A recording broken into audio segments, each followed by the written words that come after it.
नमस्कार साथियों, स्वागत है आप सभी का आपके अपने YouTube channel Dhanraj short hand academy steno classes में। दोस्तों, आज का हमारा डिक्टेशन है जनसत्ता संपादकीय, बजट और सरोकार तथा हताशा में हिंसा, जयपुर, दिनांक 15 फरवरी 2021, गति 90 शब्द प्रति मिनट। तो आइए स्टार्ट करते हैं डिक्टेशन 5 सेकेंड बाद।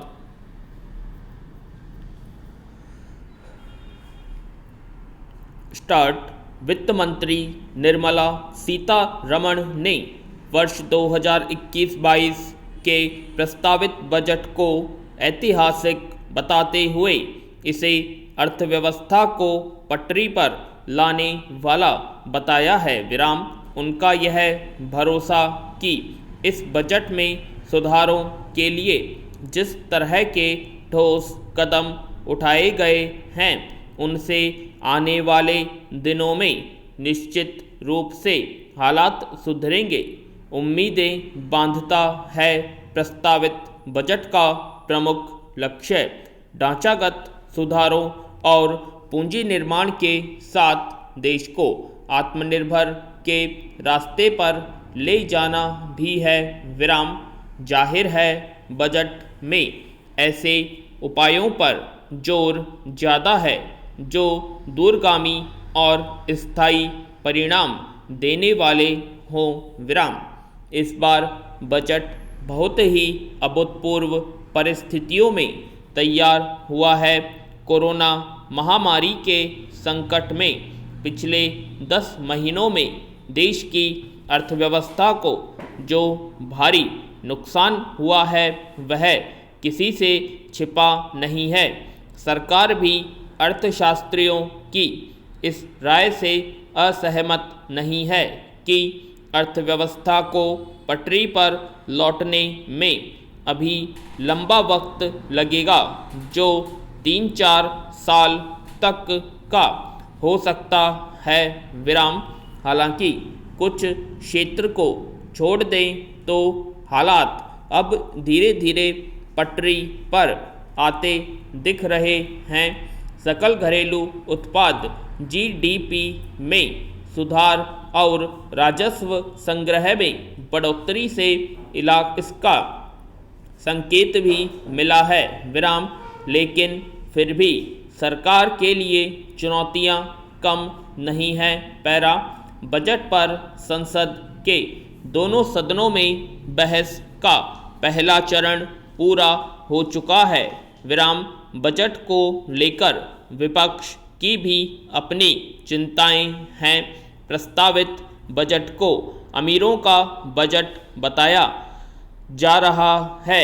ऐसे में जनता के मन में भी बजट को लेकर सवाल तो पैदा होंगे ही।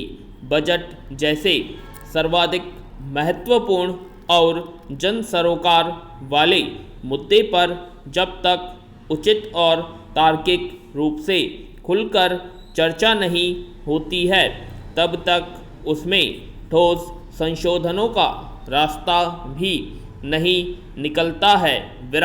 बजट का सरोकार संपूर्ण देश से है, इसलिए इस पर जितनी अच्छी और सार्थक चर्चा होगी उतना ही इसे बेहतर रूप दिया जा सकेगा।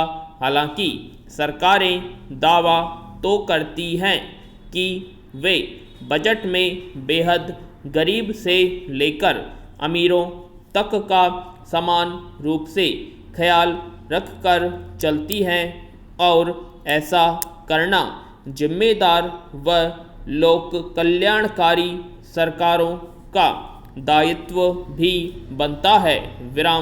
लेकिन विपक्ष के साथ अगर अर्थशास्त्री और आमजन भी सवाल उठाने लगें तो सरकार के लिए ऐसी चिंताओं का समाधान भी जरूरी हो जाता है। इसलिए सरकार और विपक्ष की यह जिम्मेदारी बनती है कि बजट के मुद्दे को दलगत राजनीति से ऊपर उठकर देखें और आम जनता के हितों को सर्वोपरि रखते हुए आगे बढ़ा जाए। विराम। कोरोना संकट काल की मार सबसे ज़्यादा गरीब और मध्यम वर्ग पर पड़ी है। कोरोना करोड़ों लोगों के सामने आज भी रोजी रोटी का संकट बना हुआ है। छोटे और मझोले उद्योग संकट से उभर नहीं पाए हैं। यही क्षेत्र है जो उत्पादन और रोजगार में बड़ी भूमिका निभाता है। इसलिए गरीब, मध्यम वर्ग और छोटे उद्योगों को बजट से ज़्यादा उम्मीदें थी। हालांकि सरकार ने उद्योगों को राहत देने के लिए समय समय पर पैकेज भी दिए, लेकिन अपेक्षित परिणाम नहीं दिखने से निराशा पैदा होना स्वाभाविक है। इसलिए यह सवाल उठ रहे हैं कि प्रस्तावित बजट में ऐसे कौन से उपाय हैं जिनसे आम आदमी के तात्कालिक संकट दूर किए जा सकें। अगर हम दूरगामी परिणामों के इंतज़ार में बैठे रहे तो गरीब और मध्यम वर्ग संकट के और गहरे दलदल में चला जाएगा। ऐसे में बजट में बड़े और टिकाऊ लक्ष्यों के साथ तात्कालिक समस्याओं पर भी सरकार और विपक्ष मिलकर चर्चा करें और उचित रास्ते निकालें तो बड़े खतरों को टाला जा सकता है। पैरा। जब भी कहीं आपराधिक घटनाएं बढ़ती हैं तो सहज रूप से वहाँ की कानून व्यवस्था पर उंगलियां उठती हैं। विराम। अगर रोहतक के एक अखाड़े में जिस तरह एक व्यक्ति ने गोली मारकर 5 लोगों की हत्या कर दी और उसमें एक बच्चे सहित 3 लोग घायल हो गए, उससे समाज में पनपती हिंसा की प्रवृत्ति को लेकर भी चिंता स्वाभाविक है। विराम। गौरतलब है कि रोहतक के एक अखाड़े में एक व्यक्ति घुसा और उसने वहां उपस्थित लोगों पर ताबड़तोड़ गोलियां दाग दी। इस घटना के पीछे वजह अखाड़े पर दावेदारी और आपसी रंजिश बताई जा रही है। गोली चलाने वाला व्यक्ति भी पहलवान बताया जा रहा है। हालांकि पुलिस फिलहाल मामले की जांच कर रही है। संपत्ति के विवाद या संस्थाओं पर काबिज होने को लेकर रंजिश में ऐसा खूनी संघर्ष कोई नया मामला नहीं है। विराम। मगर हरियाणा में आपसी विवादों को सुलझाने में अब भी स्थानीय और जातीय पंचायतें बहुत प्रभावी साबित होती हैं। पैरा। प्रेमी जोड़े के मामले में तो खाप पंचायतें तत्काल एकजुट होकर अपना फैसला सुना देती है, मगर यह समझ से परे है कि एक अखाड़े पर दावेदारी को लेकर चल रही रंजिश को उन्हें हस्तक्षेप करके सुलझाना आवश्यक क्यों नहीं जान पड़ा। विराम।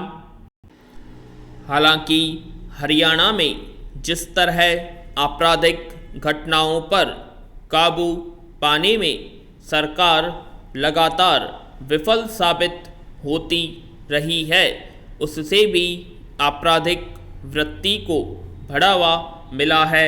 विराम। जिस समाज में लोगों में कानून और पुलिस का भय समाप्त होता जाता है, वहाँ लोग मामूली विवाद में भी खुद फैसला करने लगते हैं। विराम।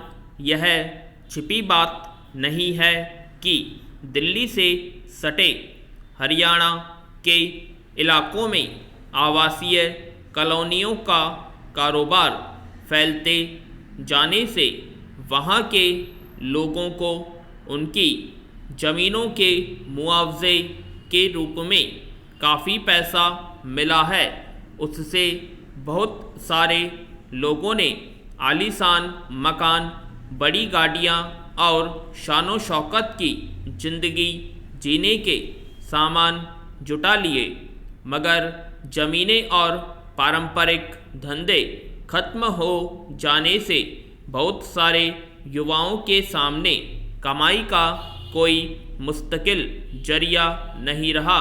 इसके चलते वे अपराध की दुनिया में विचरते देखे जाने लगे। अपने मामूली स्वार्थ के लिए भी गोली मारकर किसी की हत्या कर देना उनके लिए खेल सा हो गया है। इस प्रवृत्ति पर काबू पाना आखिरकार सरकार की जिम्मेदारी है, मगर जब वह ऐसा नहीं कर पाती तो आपराधिक वृत्ति के लोग और बेखौफ होकर खुलेआम अपराध करना शुरू कर देते हैं। फिर वे दूसरों के लिए भी प्रेरणा का काम करते हैं। विराम पहरा। रोहतक की घटना में एक सवाल और समझ से परे है कि दोनों में से किसी भी पक्ष को यह जरूरी क्यों नहीं जान पड़ा कि वह संबंधित विवाद के बारे में पुलिस को सूचित करे या फिर पंचायत बिठाकर आपसी बातचीत के जरिए उसका हल निकालने का प्रयास करे। विराम। एक वजह तो यह हो सकती है कि उन्हें पुलिस और कानून पर भरोसा नहीं रहा होगा। दूसरे यह कि दोनों का अहम इस कदर ऊंचा रहा होगा कि उन्होंने इस मामले को अपनी मूंछ का सवाल बना लिया होगा। विराम। विचित्र है कि सूचनाओं के तेजी से पसरते संजाल और ज्ञान विज्ञान के विस्तार का एक पहलू यह भी है कि लोगों में सहनशीलता और विवेक क्षरित होता जा रहा है। बहुत सारे लोग अब भी मध्यकालीन मानसिकता से बाहर नहीं निकल पाए हैं और वे अपने से असहमति या विपरीत विचार रखने वालों की हत्या करके ही संतोष पाते हैं। इस माहौल के लिए हमारा समाज और प्रशासन दोनों जिम्मेदार कहे जा सकते हैं। विराम। तो दोस्तों, यह थी हमारी आज की जनसत्ता की संपादकीय डिक्टेशन, जो कि 90 शब्द प्रति मिनट की गति से बोली गई थी और बीच में डिक्टेशन में 2 जगह डिस्टर्बेंस हुआ था। उसके लिए मैं आप सभी से माफ़ी चाहूँगा। आगे से इस तरह की डिस्टर्बेंस नहीं होगी कोई भी वीडियो में। आशा करते हैं आप सभी को डिक्टेशन पसंद आएगी, तो प्लीज़ कमेंट बॉक्स में कमेंट करें और अभी तक आपने हमारे चैनल को सब्सक्राइब नहीं किया, सब्सक्राइब करें और वीडियो को ज़्यादा से ज़्यादा शेयर करें, लाइक करें। धन्यवाद।